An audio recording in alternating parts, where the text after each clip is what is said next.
Yeah, I think for me one of the big things was and why I've sort of always been really interested in having more conversations like this with queer adoptees whom just I meet all the time anyway. Right, but it was sort of and this is like something that you were talking about, Emma, was about sort of this reaching for a historical and political context in which to situate your own experience and pain and loss that wasn't really, that there wasn't any other sort of available container for it to live in, right?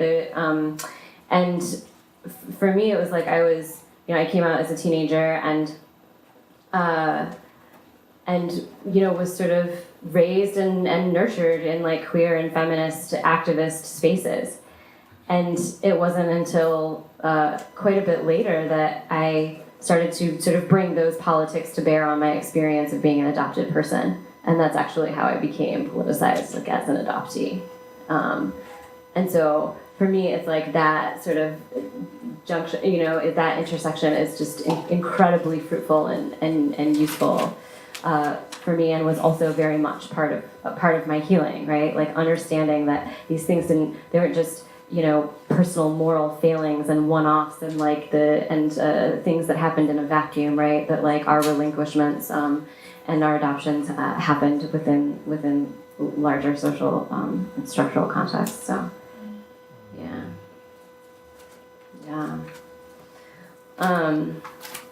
so I would love to hear more about,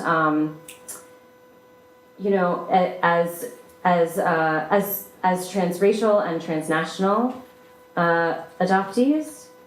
I was wondering if maybe anyone would want to speak to how sort of issues of race and sexuality and gender and diaspora intersect for queer, transracial and transnational adoptees, and sort of like what can we learn? I think there's so much to learn, but what are some of the things that you think that we can learn from sort of approaching an analysis of those intersections?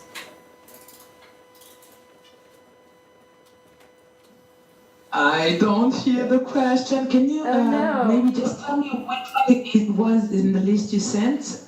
If it's because I can't hear you well. Number 2. Okay.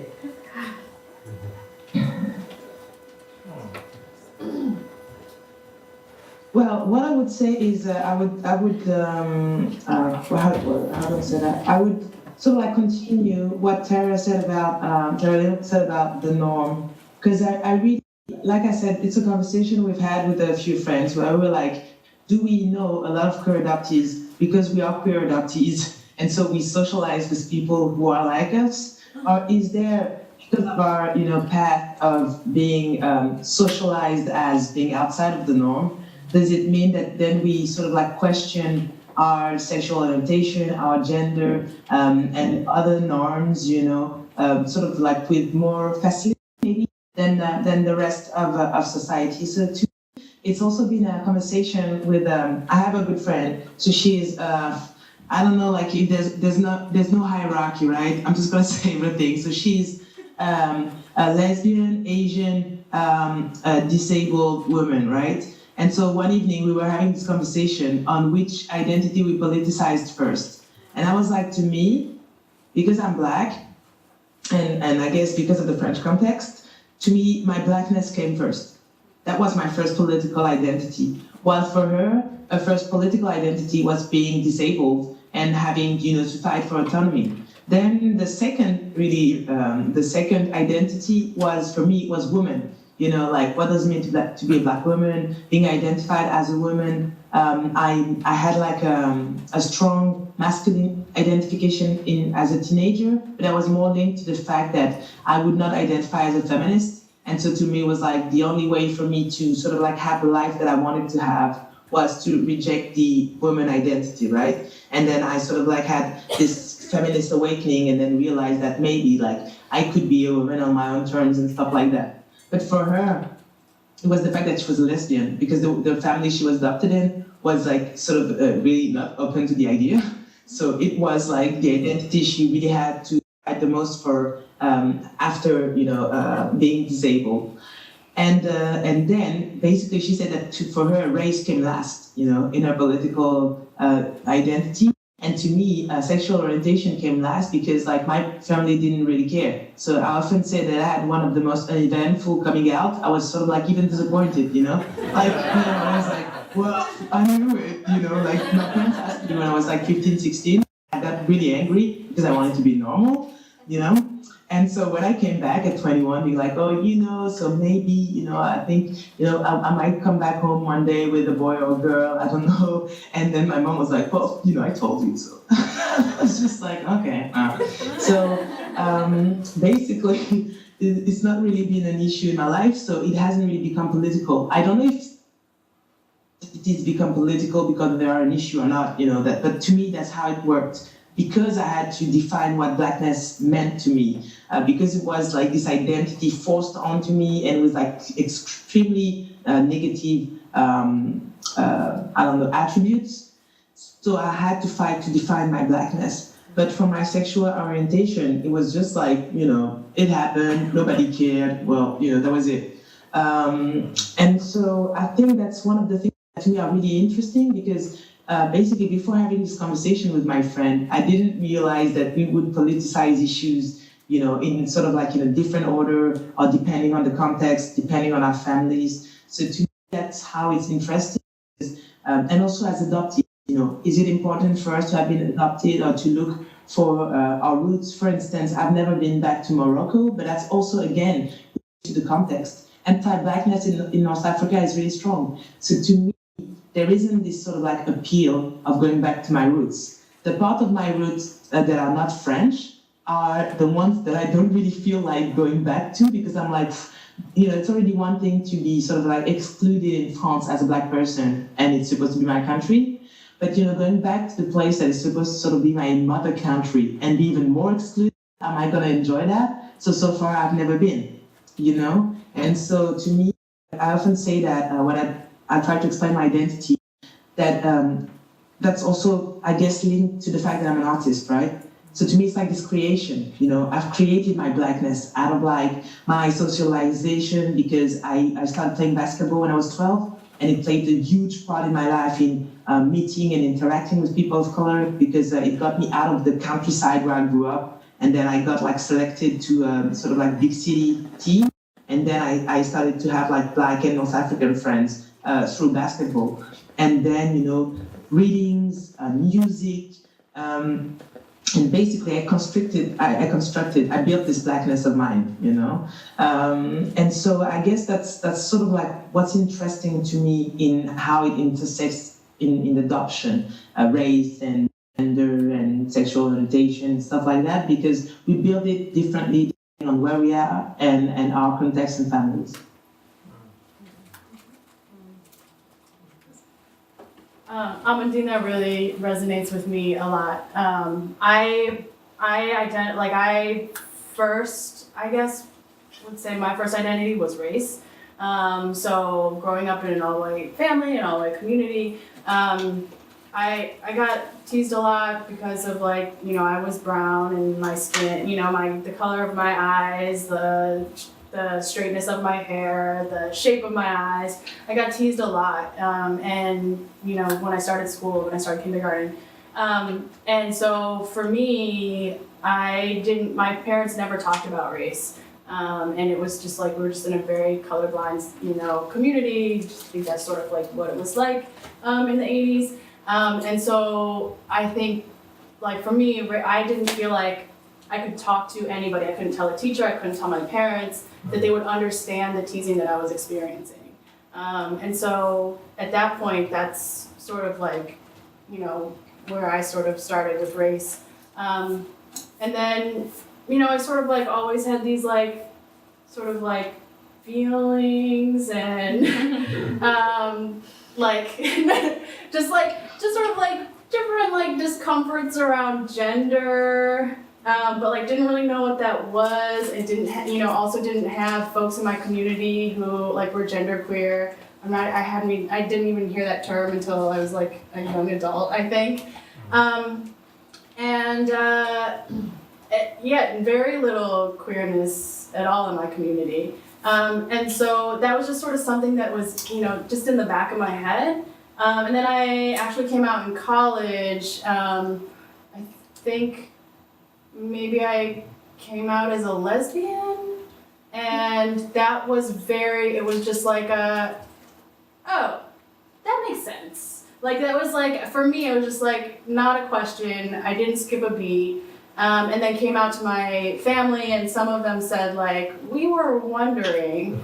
And so that was that was just like also very uneventful. But I would say before this panel event, I went back and I read Andy Mara's article. Does anyone remember the name of it? Beautiful? Something. My mother. Yeah. Gosh, I can't remember. Yeah, and what resonated with me was that feeling of, for some reason, sexual orientation and like gender identity was different for me, and that feeling of almost wanting to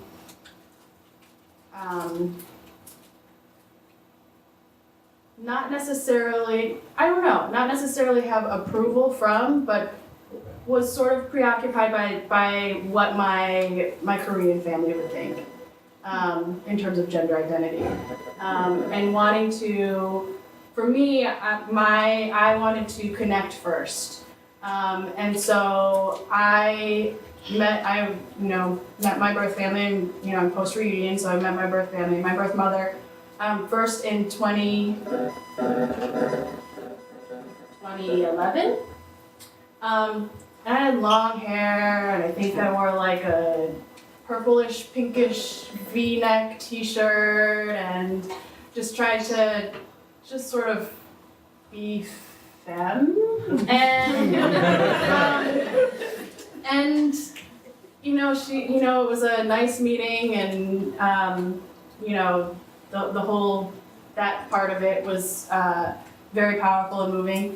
But then I met her again in 2015, and I present very much as I do now. And she didn't recognize me, and she, would hit me on the arm and be like, "Oh, you look like a man, why'd you cut your hair?" And it's, it's not something that is it's not common in Korea, but still was, I'm curious about what would happen with that connection. And that continued for maybe the first half hour, and then it was, just as the second meeting, and we sort of continued to build from there. And also, then came out to half siblings as well. It was definitely a different process. Yes, the article is by Andy Mara's The Beautiful Daughter, How My Korean Mother Gave Me the Courage to Transition. Phones in the microphone. Is it the cell phone? I think it's a cell phone. Yeah. This?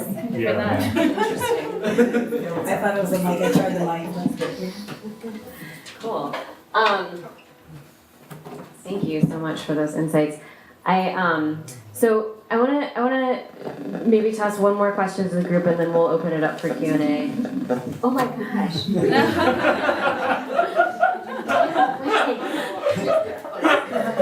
Demons. Okay, so I want to talk about adoptee activism. A lot of people don't know it's a thing, which is pretty funny. So there's a lot there's a whole global movement of adoptee activists, and as a movement we're relatively young, considering that there's only a few generations of us that are grown and that are out here able to really talk about our lived experience.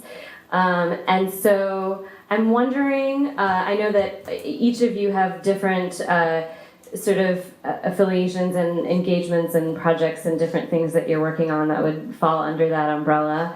And I wonder if you all could talk to a little bit about what adoptee activism looks like in your lives, and then also what do you think is the future of adoptee activism? Like, what does it look like? Where do we go from here? Okay, so I'm part of an organization in Quebec called Libridé, which means like it's a play on word on being hybrid, basically, and also on the fact that one of the ways to stigmatize Asian adoptees or Asian, youth is to talk about the shape of their eyes, but like it's gonna be hard for me to translate, but basically it's a play on words. And so this group was started by a Korean adoptee called Manuel Surprenant about 6 years ago. And we are doing a lot of work in Quebec with the International Adoption Services of Quebec, because basically the idea is really, at least for me, is to be able to change the institution. And well, we had this conversation when we were the four of us. Like Terrell said, I have my personal opinion on transnational, transracial adoption that is not really hard to decipher, but the fact is, it is here, and it is not going away for quite a while. So as long as it's here, we need to be able to do something for the children who do keep coming. In France and Quebec, the numbers have drastically been reduced of international adoptions in the past few years, and so there are more, older children, siblings, and children with special needs. So it's a whole new world. But there are still quite a few children who are coming, and they're all basically children of color, except for those who are coming from the Eastern countries like Poland, Romania, and Russia. But it's mostly children of color coming to white families. One of the goals that I've set for myself in this organization is for us to be able to institutionalize cultural guide that has been started by indigenous communities in Canada. So basically what they've done is creating a guide for non-Aboriginal parents or adoptive parents or foster parents who are in care of Aboriginal children, and the idea indigenous children. I don't know which word is the best, but basically the idea is going from giving the people their local band council so that they can go and meet with indigenous organizations, to giving the list of all the different cultural festivals, all the places where the children can go and learn the languages, all the organizations in the cities, if there are some for indigenous peoples. And what I would like to do is to be able to duplicate these guides for Asian children, Black children, and Latino children. And that these guides would be ended out by the social services, by the international adoption services, because what's happening is that even if we do it, one of my main concerns right now is that as adoptees groups, we don't have fundings or very little, and we don't have the kind of reach that the institution has. And to me also, we don't have that responsibility. Since we have been brought here, the institution has to take its responsibility all the way through our lives. And that's one of the other things that we are really trying to shift the narrative when it comes to being advocacy to equal rights. To me, it's really a matter of equal rights. Like having been born in France, for instance, we are also working a lot on the issue of secrecy, because I can't have any of my medical antecedents. I can't have any information about my origin, as much as I think it's important from my Afro-feminist point of view that women are allowed to give birth anonymously. I also believe from my human being point of view that it's important for me to know, if there was breast cancer in my family, for instance, an information that I needed at some point and would have been really useful, stuff like that. So basically, to me, it's a matter of either getting fundings and making our work a long-lasting work, or getting the states or whatever institutions who are in charge of foster care and adoption to take their responsibility and, for instance, provide mental health care and mental health support for families and adopted youth who are at risk. Like we know that the suicide rate is far higher for adopted youth than for non-adopted youth. So to me, it's really a matter of that's why I'm constantly talking about politicizing adoption. To me, it's really a matter of getting the state to take its responsibility because it is a state. There is, there are in France it's the same thing. You had the French Agency for Adoption. So since the state is taking care of making international adoptions possible, then it has to keep taking care of the people who are being brought to the state and who are becoming citizens. And to me, that's really the main focus point now is advocacy from an equal rights and a citizenship point of view, because I think that's also what is going to move us, past the either the savior narrative or the love conquers all narrative or the right to parent. It's like I often do this play on words, not play on words, but like I said, it's time to move from the right to children to children's rights, and I'd say even to adult adoptees' rights.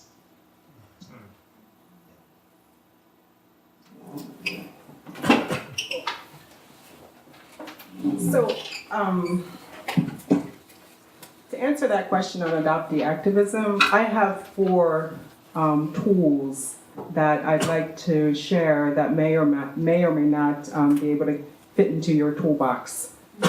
So the first thing is really fortifying the learning community of experienced adoptees and our allies. And I'm saying very specifically, being in touch, if you're able, with the agency, if you were adopted through an agency or any entity, to be connected to the alumni of that agency, particularly if alumni like myself self-identify as LGBT, to let them know, particularly those that are coming from evangelical agencies, to let our allies know that we are here.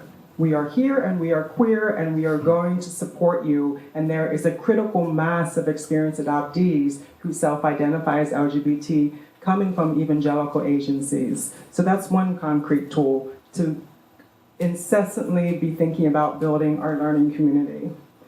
The other thing is in terms of the panels and the presentations, the gazillion forums that exist talking about adoption, foster care, and not just being panelists, but actually being co-trainers.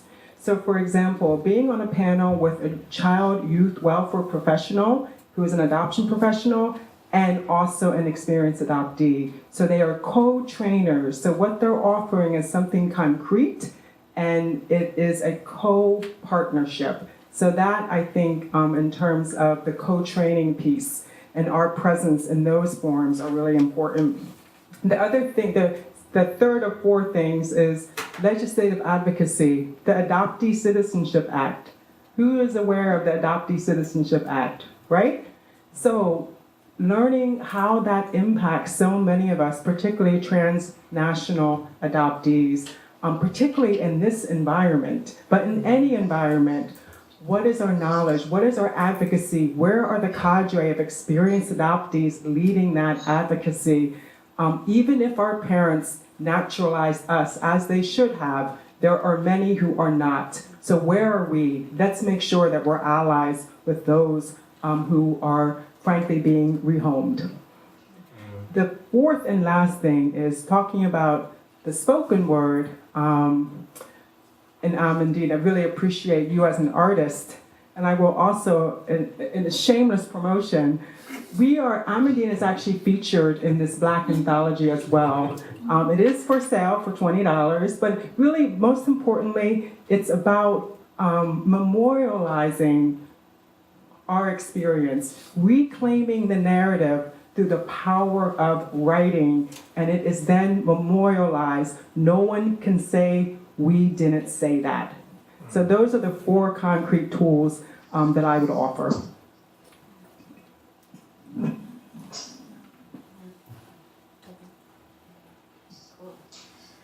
Thank you so much for that.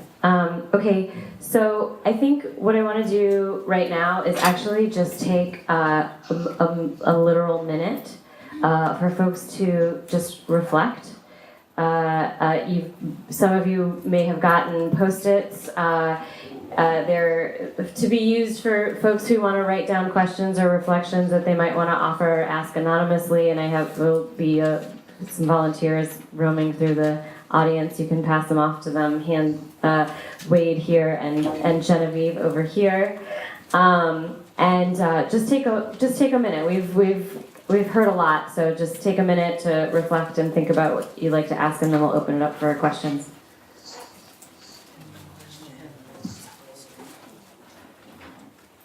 Okay, and also Liz. Yes. Yes. What's up? Since it's 2 a.m. on my end, and I'm leaving tomorrow for my film tour, I think that I'm here for another 15 minutes, and then I'll go to bed. Oh yeah, absolutely. Please, yeah, please. But I think that's about all the time we have too. So, yeah, it's cool. So we're gonna go for maybe about 15 or 20 minutes. But if you wanna duck out, just please let us know, and we'll say good night and thank you. I don't hear you well. Uh-oh. Okay, can you hear us now? No? Can you hear me now? No? Yeah, that's much better. Really, I don't know how to work it. Fix the microphone from the computer. Yes, it's okay. So we only have about 15 or 20 minutes for questions, but if you want to duck out before, just give us a wave and we'll say goodnight. Okay, well then I'm gonna do that. Okay, well, Take care. Okay, we love you. Thank you so much. Thank you so much.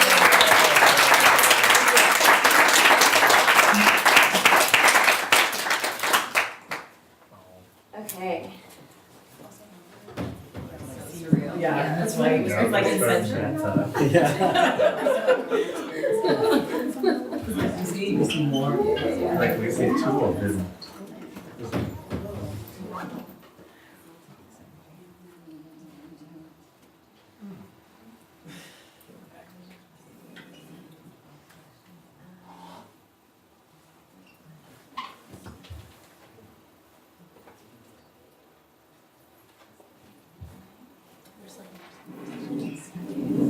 So very quickly, while they're reconnoitering, I also wanted to give another concrete tool.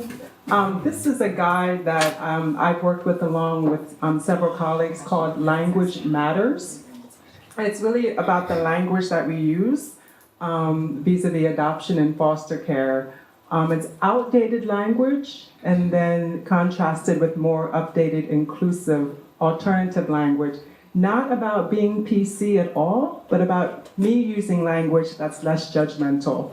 So for example, illegitimate. What about born to unmarried parents? What about give up? Give up for adoption. What about saying placed instead? Raise your hand if you want to be labeled as hard to place. What about a youth, young adult with special or different needs, or a child with language differences?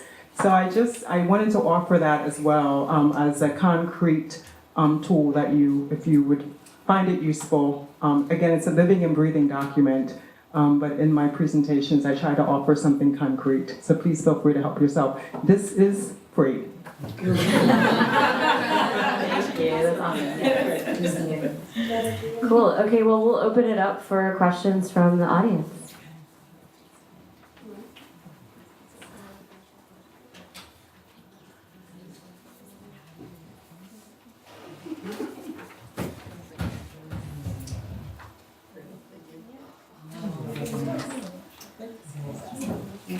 I have a question. Should I stand up? Sit down? Whatever feels comfortable. So, I'm a transracial, transnational adoptee from Ecuador. I've been in the States since I was 3, raised by Cajun, British parents. Not that y'all know all that. But, so I'm also an artist. And so I'm full-time, I do poetry. And a lot of that, of course, encompasses like activism. And because we become more and more like in a global world, I've been interacting with a lot of other like native-born Ecuadorians, and I've been back and visited. So like maybe this is like a great question for both of you. Like, what is it? Can you talk about like that side of the activism? So like when you're getting involved with the politics in your country, they may not relate to you because you didn't grow up in that socialization. How does that work? How do you navigate like when to sit down? You know, I guess for me that would be like I'm someone who is agnostic, and in Ecuadorian culture is like what are you doing? I would be identified as someone that's like malcriada, which is a sense of pride for like butch gay Ecuadorians, but I almost don't feel comfortable using that because I'm so gringa, you know, I'm so American here. So like, I don't know, speaking on that, if you could, it would be interesting.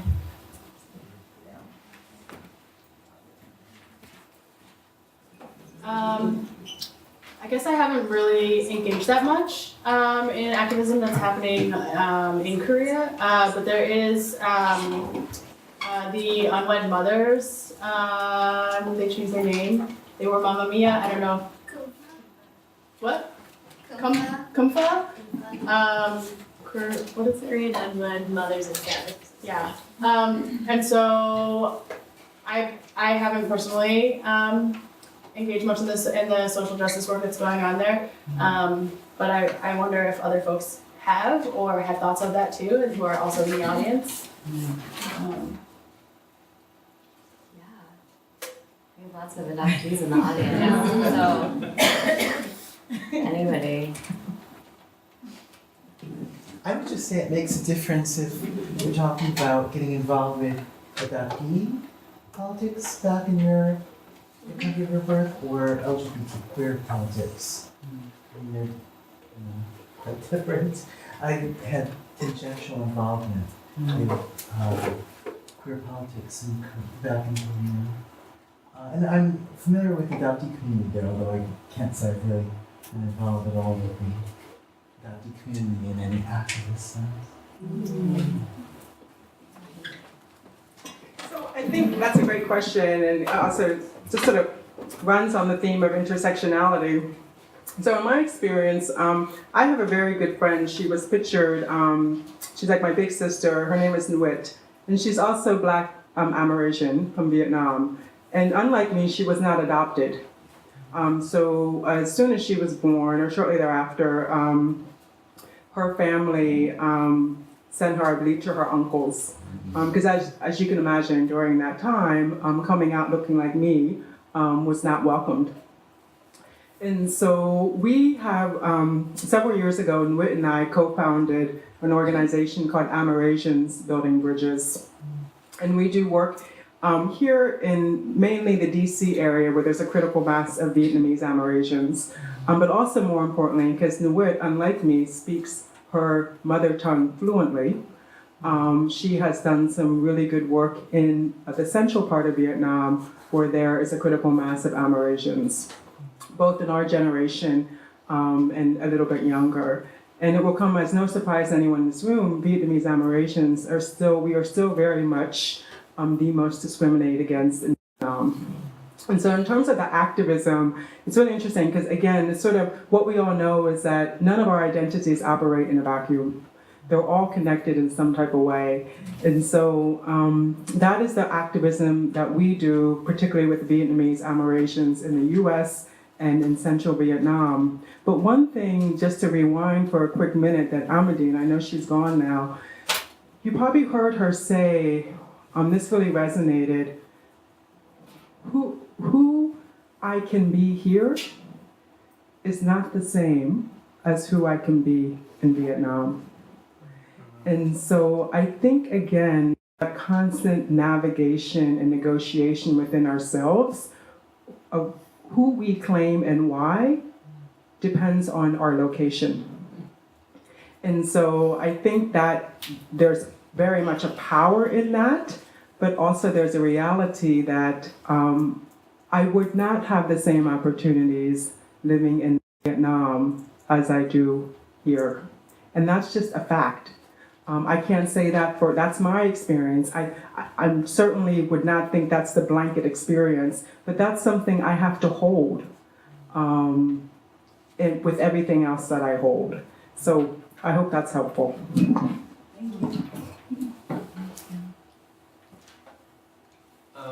So one of the things that was talked about was how many reasons why children are put up for adoption are due to social stigmas surrounding single unwed mothers and the lack of funding, for those women. And I was just wondering, I wrote it down. As adoptees, do we have any power in helping change those deep cultural stigmas? Is that something the culture needs to change itself, or is that something that you guys see adoptees as being central to what is essentially a feminist movement in those cultures and helping to change the ideas surrounding? I'd also like to open this up to folks in the audience as well. So please, if you'd like to share.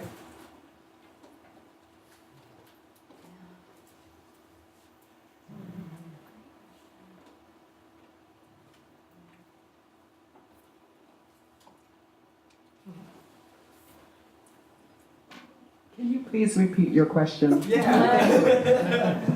Basically what I was asking was, as adoptees, do we have any power in helping to change deep cultural stigmas about single unwed mothers?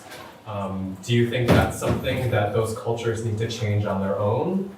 Or is that something that you see adoptees as being central to what is essentially a feminist movement?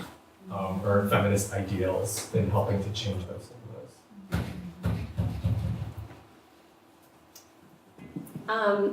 That's a great question. Thank you for that. I think, when you say those cultures, what do you mean? I was specifically when I was writing, I was thinking of curriculum, Okay. but I'm not. But it's obviously I think it's something that happens in a lot of other Right, totally. Okay.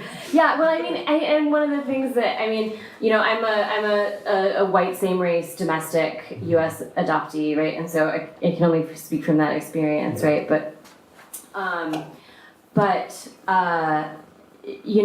think about adoption 100% as a reproductive justice issue, right? And so, and I sort of, I think one of the things that I think about in adoptee activism constantly is sort of how are we movement building and how are we aligning ourselves with larger movements that are also and already working towards addressing the structural inequities that we understand are the roots of these problems, right? So I think in that sense, yeah, absolutely, we can, and I think that as Tara was saying, I think offering stories, offering testimonies and the cultural production of adoptees, right? I think can be really instructive for those movements, right? I can talk about the way that my particular story panned out, right, which was a sort of borderline working class, middle class, white 18-year-old, and that was sort of under a lot of social religious pressure and sent away to a maternity home and hidden and shamed into a black hole and forced to give me up, right, against her will, and had no sort of political power or resources in order to really do anything about that, and so I think that sort of, and when I think about, when I often have a conversation about adoption, particularly domestic adoption in the US too, right, there's this pervasive misconception that just because we're post Roe v. Wade and we're whatever, that there's no longer any stigma about teenage parents or unwed parents in this country, and I just think that is absolutely false. And certainly it's more pervasive in certain communities, I think particularly about religious, certain religious communities. And I think about the sort of crisis pregnancy centers and maternity homes that are being run by the far right and evangelical ministries, and that sort of thing, and so I think that our experience and our testimony can really work to illustrate those inequities and put faces and names and real sort of facts to that. And so I think that we can be a really useful tool in those movements, and I hope to see adoptees and not just adoptees, because adoption activism also includes lots of first families and also lots of adoptive families and allies, but really thinking about who we're aligning ourselves with in that regard. So yeah. I would also say that the unwed mothers sort of activism and movement in Korea is an example where adoptees have gone back and supported that movement, and have been doing it for years. And so I think that there are lots of examples, and I think it depends. Like for me, it's hard to say because I haven't had that experience of going back and supporting that and aligning with that movement. But just sort of as Tara said, understanding our own positionality and going into a movement that's already happening, and being respectful and listening to those who are most impacted, definitely. And also just, certainly, Korea is sort of a case study on how to do that work. In terms of highlighting and magnifying the voices and choices of adoptees. But also I think here in the US, I think we have some unsung heroes here as well, particularly with the open records movement, getting the original birth certificate movement, things of that nature. So sometimes even in our own backyard, we can be activists. And also to show also that authentic partnership with our allies, regardless of their birth country.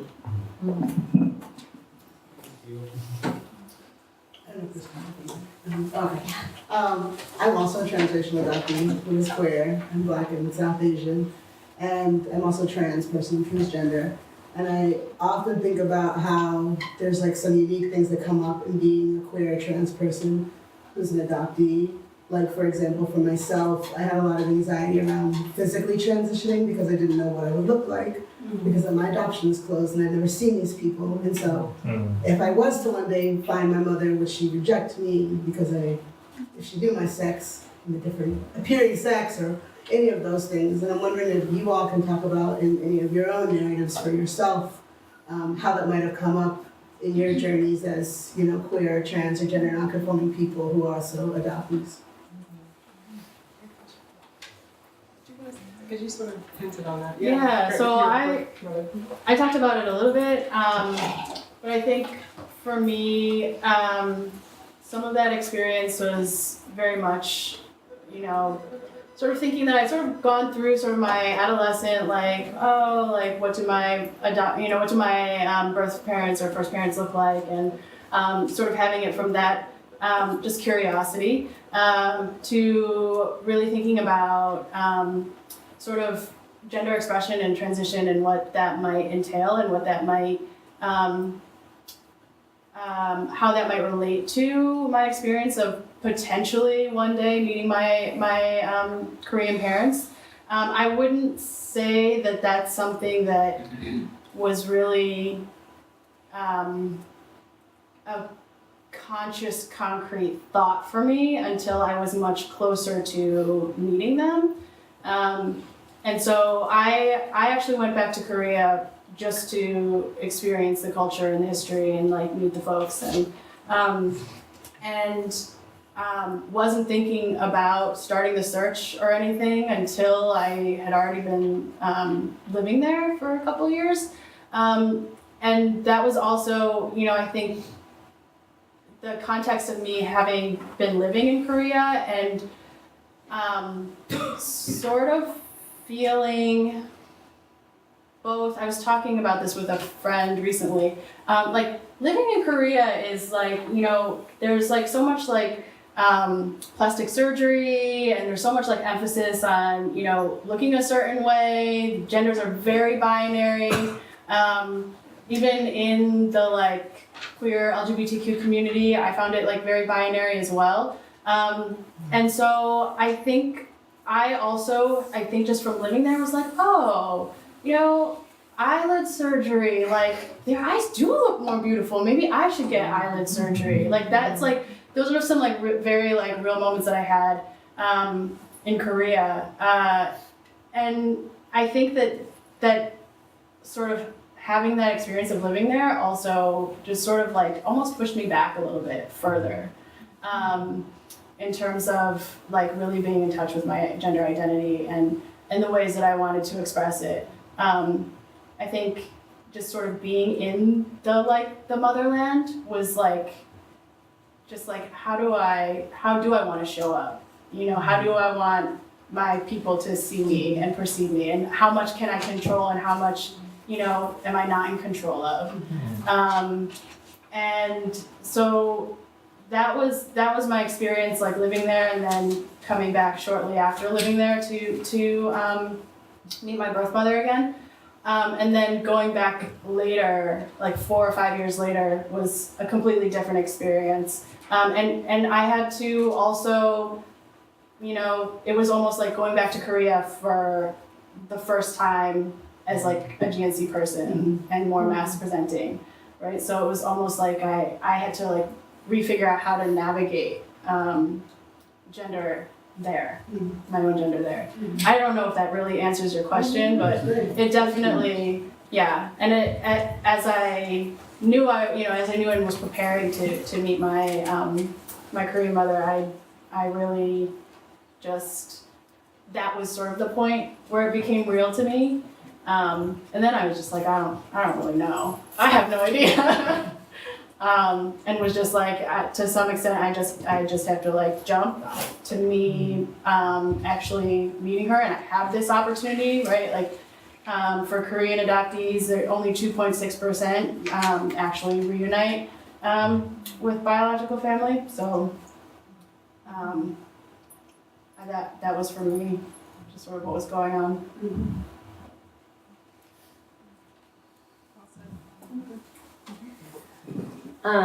Yeah, I mean, I was adopted and raised by a pretty old school Roman Catholic family, and so when I came out as a teenager, it was really ugly, not pretty. They thought it was a mental illness, and sort of the height of the ex-gay movement in the 90s, and thought that they could, find doctors to cure me, and also believed that it was because I think at the time they found some sort of literature that said that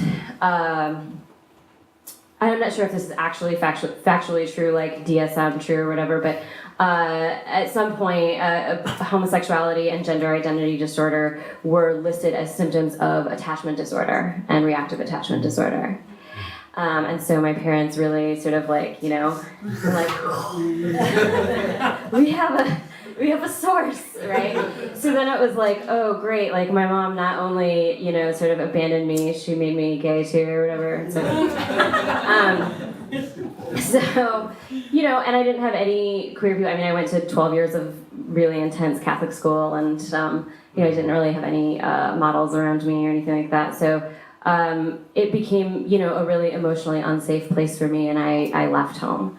And I was mostly homeless and transient for about 4 years, which, as we all know, like, 60% of homeless youth are LGBTQ youth, right? So not an uncommon story. But that was, so then, so I was estranged from my family and living in my car, and then I was like, I should find my birth family now. So, so I did that. And then I found a very Catholic family on my mother's side, and my father is born again evangelical. So so I pretty much stayed closeted from my birth mother for the 2.5 years that I knew her until our reunion unraveled, and I stayed closeted from my evangelical father and his wife and their 9 children until this past October. So it's about 13 years.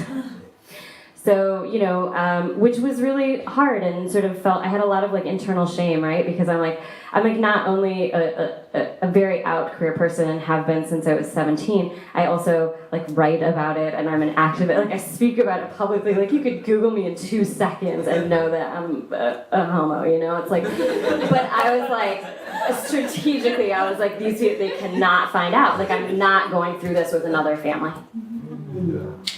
Like the layers and layers and layers of rejection at that point were so painful and so fracturing. Like I just was like, I don't care if like other queers don't understand why I'm like performing this labor and they can't ever meet my birth family with me, then like so be it. Like I can't go through that again.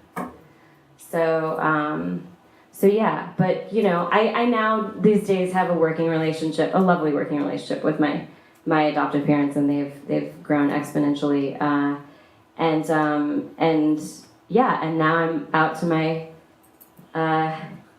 birth father as well, which was super great and interesting and lovely, and so now my whole, you know, everybody that's in my family on both sides sort of knows, but it was a very, very long journey, and you know, it was what it was, right? So. Okay, can we have this one? Okay. It's not actually the security's waiting outside for us. They are? Oh, they're gonna kick us out. Okay. Oh, I'm so sorry. It's okay. Okay. It was their fault, they messed up the room and the text, so, but just, yeah, we can keep, you can read the questions and we can keep going, but they're waiting for us. Okay. Great. That feels scary. They're waiting. So maybe, you know what, we'll just end on this because it feels super related and important and maybe a great way to close. But so we have a question from the audience says, how can we support LGBTQ youth awaiting adoption? What systemic forces might be affecting their lives, right? As we know, may not or know, right? But what is it, 20, 25, 30% of youth in foster care self-identify? But usually, obviously, those numbers are lowball, right? So yeah, how can we support youth and also each other?